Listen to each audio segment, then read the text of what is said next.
Shalom, salam bagimu Bapak Ibu Saudara-saudaraku yang diberkati oleh Tuhan.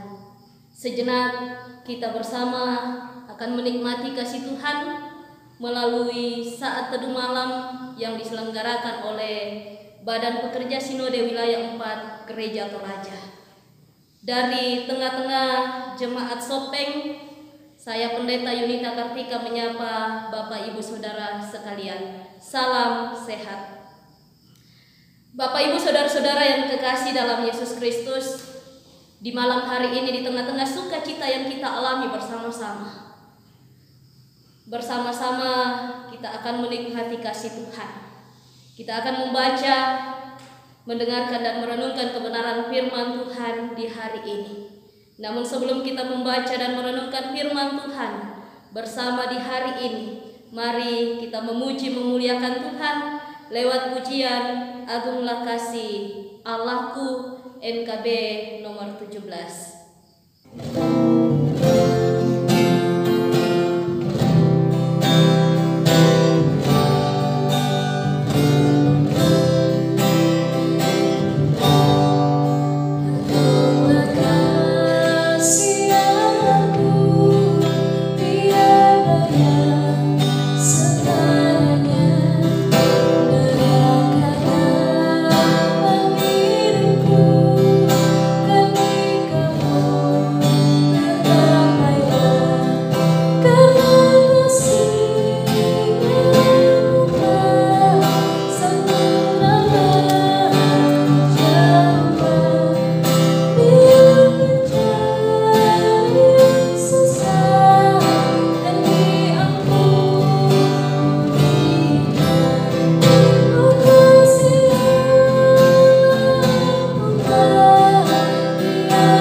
Mari bersama saat ini, sebelum kita membaca dan merenungkan firman Tuhan, bersama-sama kita satu dalam doa, kita berdoa. Bapa kami di sorga, pujian dan syukur kami nyatakan kepadamu di malam hari ini atas segala kasih dan pemeliharaan-Mu bagi kami yang boleh kami alami di sepanjang hari ini. Saat ini bersama-sama kami telah sedia untuk membaca dan merenungkan firman-Mu. Ya Roh Kudus, terangilah hati dan pikiran kami untuk boleh memahami firman-Mu dengan benar, dan kami hidup di dalam kebenaran firman-Mu. Di dalam nama Tuhan kami Yesus Kristus, kami datang berdoa kepadamu. Amin. Firman Tuhan yang akan kita baca dan kita renungkan bersama-sama di malam hari ini, saya persiapkan dari kitab Kisah Para Rasul, pasalnya yang ke-27, ayatnya yang ke-14 sampai ayatnya yang ke-25. Lembaga Alkitab Indonesia memberikan sebuah judul, Kapal Terkandas. Firman Tuhan, tetapi tidak berapa lama kemudian, turunlah dari arah pulau itu angin badai yang disebut angin timur laut. Kapal itu dilandanya dan tidak tahan menghadapi angin haluan. Karena itu kami menyerah saja dan membiarkan kapal kami terombang-ambing. Kemudian kami hanyut sampai ke pantai sebuah pulau kecil bernama Kauda. Dan di situ dengan susah payah kami dapat menguasai sekoci kapal itu. Dan setelah sekoci itu dinaikkan ke atas kapal, mereka memasang alat-alat penolong dengan meliliti kapal itu dengan tali. Dan karena takut terdampar di beting Sirtis, mereka menurunkan layar dan membiarkan kapal itu terapung-apung saja. Karena kami sangat hebat diombang-ambingkan angin badai, maka pada keesokan harinya mereka mulai membuang muatan kapal ke laut. Dan pada hari yang ketiga mereka membuang alat-alat kapal dengan tangan mereka sendiri. Setelah beberapa hari lamanya, baik matahari maupun bintang-bintang tidak kelihatan, dan angin badai yang dahsyat terus-menerus mengancam kami. Akhirnya putuslah segala harapan kami untuk dapat menyelamatkan diri kami. Dan karena mereka beberapa lamanya tidak makan, berdirilah Paulus di tengah-tengah mereka dan berkata, "Saudara-saudara, jika sekiranya nasihatku dituruti, supaya kita jangan berlayar dari Kreta, kita pasti terpelihara dari kesukaran dan kerugian ini.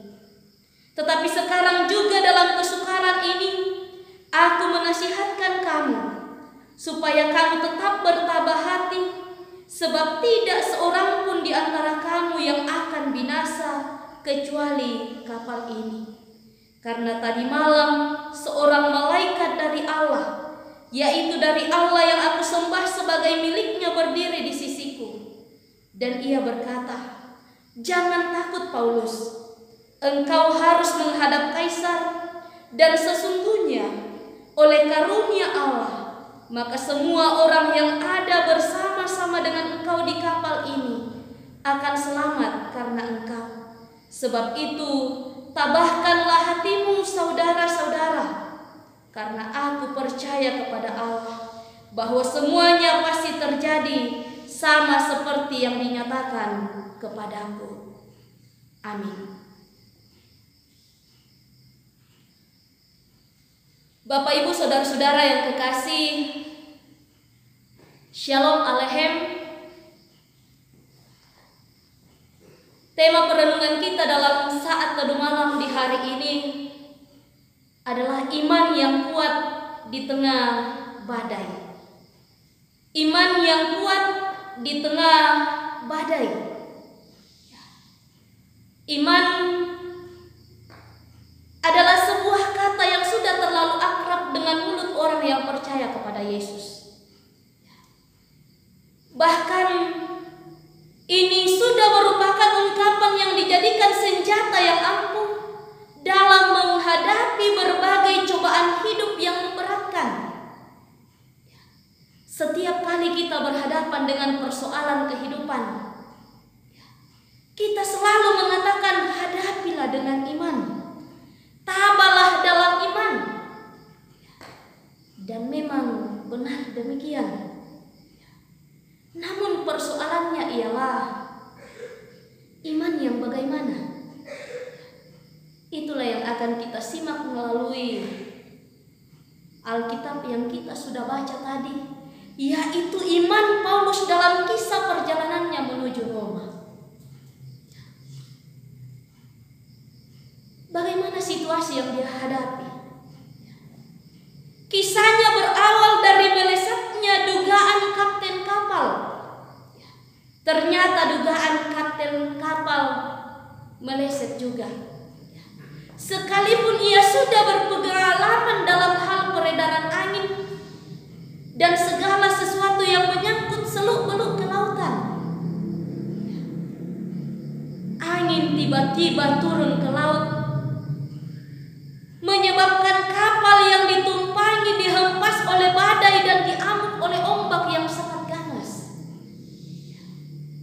Begitu kuat dan hebatnya hempasan badai serta amukan ombak yang menyebabkan orang-orang yang sedang dalam perjalanan itu menjadi kalang kabut dan tak terarah lagi.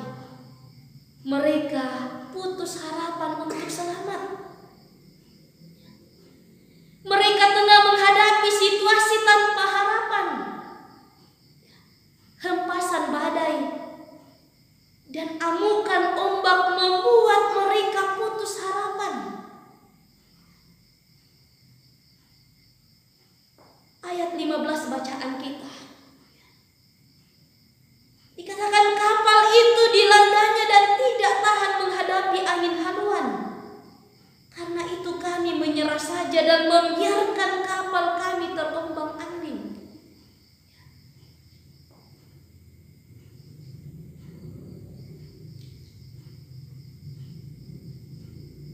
Mereka tengah menghadapi situasi yang tanpa harapan.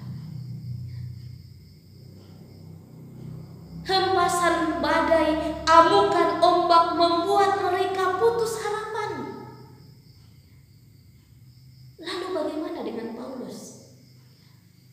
Apakah ia juga putus harapan?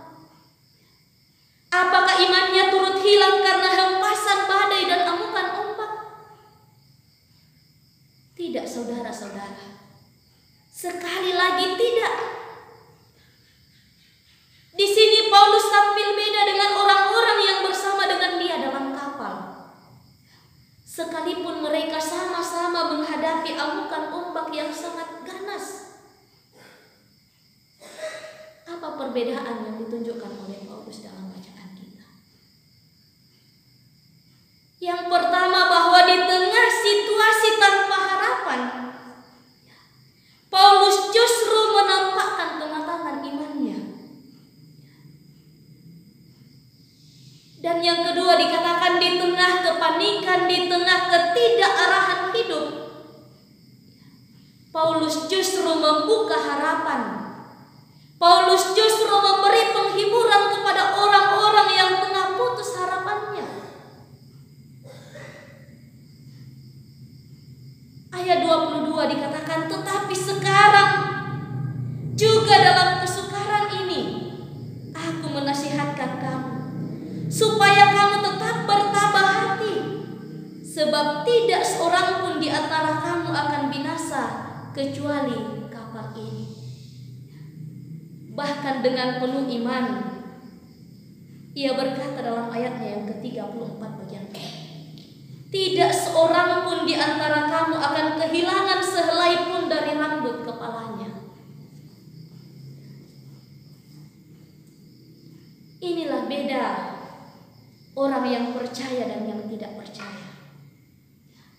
Inilah perbedaan orang yang beriman dan yang tidak beriman. Semua orang di dunia ini diibaratkan menumpang di satu kapal yang sudah barang tentu sewaktu-waktu akan dihempas badai, sewaktu-waktu akan diterjang oleh amukan ombak. Amukan ombak bisa saja memupuskan harapan banyak orang. Tapi bagi orang beriman, ia harus menunjukkan kematangan imannya. Semua orang di dunia ini sama-sama mengalami pergumulan dan persoalan. Setiap kita punya masalah, setiap kita punya pergumulan. Yang beda ialah cara dan sikap dalam menghadapinya. Orang lain bisa putus harapannya, tapi bagi kita sebagai orang yang beriman, kita harus menunjukkan kematangan iman kita. Kita harus percaya pada janji yang telah disampaikan oleh Yesus. Paulus telah memberikan teladan dalam kematangan iman, bahwa sekalipun hidupnya dilanda hempasan ombak yang amat-amat menakutkan, Paulus tetap percaya kepada Yesus. Ia betul-betul memiliki iman yang kuat, sekalipun berhadapan dengan amukan badai. Dan dengan seperti ini, saudara-saudara, pada akhirnya ia menyelamatkan semua orang yang telah putus harapannya tadi. Karena iman seorang Paulus, semua penumpang kapal menjadi selamat. Iman seperti inilah yang kiranya kita miliki dalam menjalani hidup ini. Iman seperti inilah yang kiranya kita miliki di tengah masyarakat dalam menghadapi berbagai macam krisis yang melanda kita, yaitu iman yang sanggup memberikan dan mampu memberikan pengharapan di tengah situasi tanpa harapan.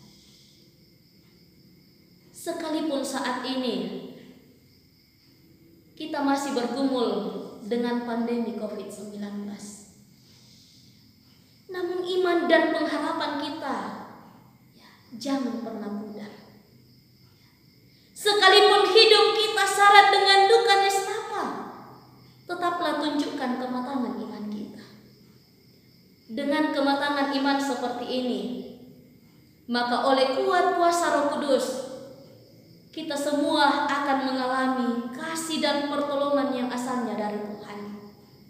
Karena itu saudara-saudara, milikilah iman yang kuat dan matang, sehingga oleh bimbingan Roh Kudus, kamu dan kita semua akan tetap kuat di tengah badai kehidupan ini.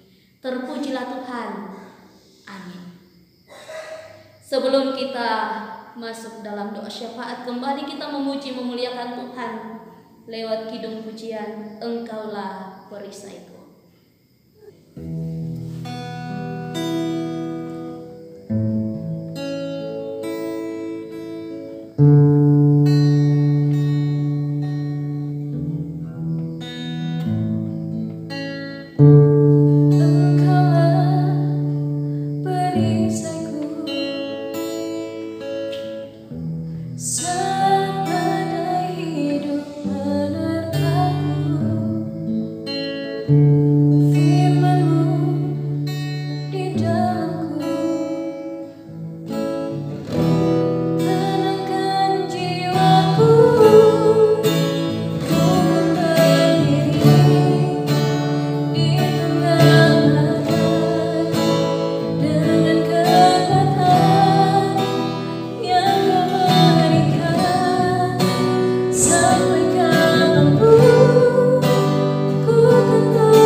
Ya, mari bersama-sama saat ini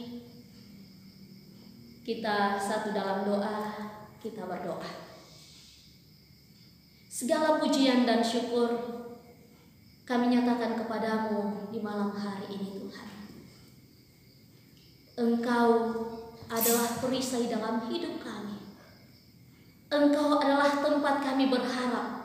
Di tengah-tengah berbagai situasi, di tengah-tengah berbagai pergumulan, persoalan dan badai hidup ini, kami sungguh bersyukur Tuhan, bahwa di tengah-tengah berbagai situasi, berbagai kondisi yang kami alami, Engkau Allah yang tidak pernah meninggalkan kehidupan kami. Di malam hari ini, kembali kami boleh dikuatkan melalui firman-Mu. Kami sungguh merindukan Tuhan, bahwa dalam hidup ini kami boleh terus memiliki iman yang teguh dalam menghadapi badai. Karena itu Bapa, mampukan kami untuk senantiasa meyakini dan percaya akan janji penyertaan dan pemeliharaan-Mu dalam hidup kami. Kami sungguh yakin dan percaya bahwa Engkau Allah yang tidak pernah meninggalkan kehidupan kami. Engkau Allah yang akan selalu bersama-sama kami dalam kehidupan ini. Karena itu Bapa, seluruh hidup dan kehidupan kami hanya mau serahkan ke dalam tangan-Mu. Di tengah-tengah pergumulan kami dalam menghadapi pandemi COVID-19 hingga saat ini, kami datang kepadamu Tuhan. Kami sungguh memohon dan mengharapkan yang terbaik Tuhan boleh nyatakan di tengah kehidupan kami.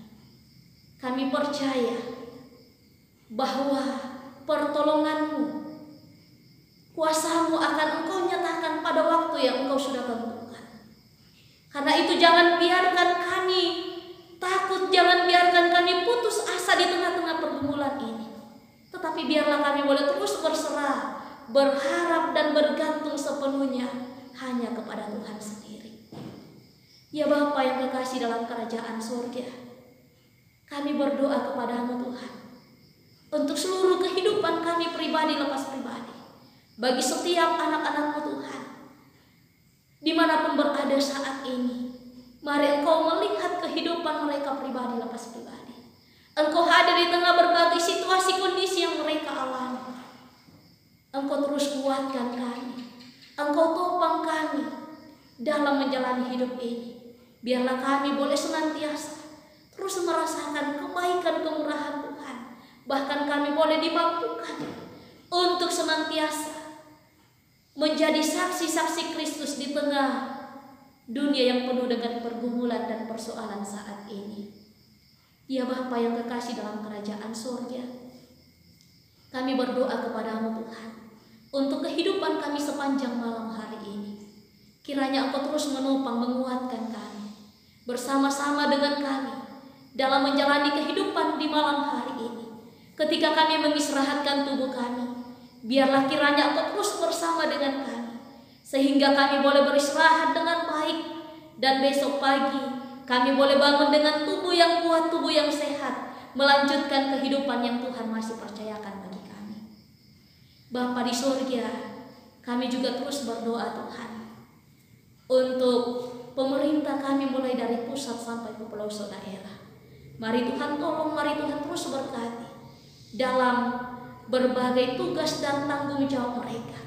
Biarlah dengan hikmat, dengan pertolongan Tuhan, mereka boleh terus memimpin, mengarahkan bangsa negara ini dengan baik, sehingga di dalamnya sukacita, damai sejahtera, bahkan berkat dan kemurahan Tuhan akan boleh kami alami dan kami nikmati bersama-sama dalam hidup ini. Ya Bapa di surga, berbagai hal yang diupayakan saat ini dalam memutus mata rantai penyebaran virus corona, ke dalam tangan-Mu kami serahkan. Biarlah Tuhan yang berkarya di dalamnya, sehingga kelak pada waktu yang Tuhan sudah tentukan, pandemi ini boleh segera berlalu, dan kebaikan kemurahan Tuhan boleh kami alami, kami nikmati dalam hidup ini. Ya Bapa di surga, terima kasih untuk persekutuan yang boleh kami alami hari ini. Biarlah kiranya Tuhan, Engkau terus kuatkan kami dalam menjalani hidup ini, dan biarlah kami boleh terus berharap, bersandar, bergantung sepenuhnya hanya kepada Tuhan sendiri. Ya Bapa di surga, dengarkan permohonan kami, sempurnakan doa kami, karena doa ini kami bawa kepadamu melalui anak-Mu Yesus Kristus. Itulah Tuhan dan Juru Selamat kami yang hidup. Amin.